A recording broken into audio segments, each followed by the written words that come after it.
Hi there, I'm going to be talking about the atoms, ions, and isotopes, carbon-12 and carbon-14, and why carbon-14 is an isotope. And okay, so here's my little figure that I kind of drew. And carbon-12 has 6 protons, neutrons, and electrons, so it is a stable atom. And carbon-14 has 6 protons and electrons, but it has 8 neutrons, so that makes it unstable and makes it an isotope. And sorry, it's kind of hard to see.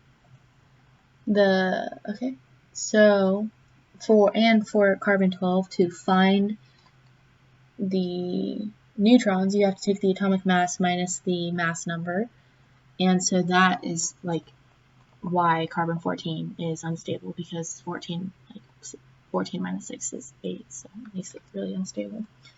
And so then the protons and electrons always have the same number of electrons as well as protons. And this is, okay. So now I'm going to be talking about the NaCl, and they share an electron because Na has one proton on the outer shell, and so having one there, he doesn't really need it anymore, so he just gives it off.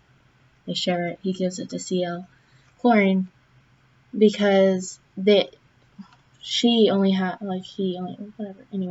has only 7 on the outer shell, so chlorine needs one more to be able to fill the shell, so that way this chlorine is stable, because Na is already well off without the one, so he's more willing to give it away. Cl really wants it, so Cl takes it. Anyhow, I'm going to explain why table salt, it's table salt, why it's salt, why it's important. It helps maintain body nutrients, absorbs and transports nutrients, maintains blood pressure, and also helps to maintain the right balance of fluid. So it's kind of very important. My younger brother has cystic fibrosis, so in his body he needs way more salt than all of us, so it's just crazy. It's fun.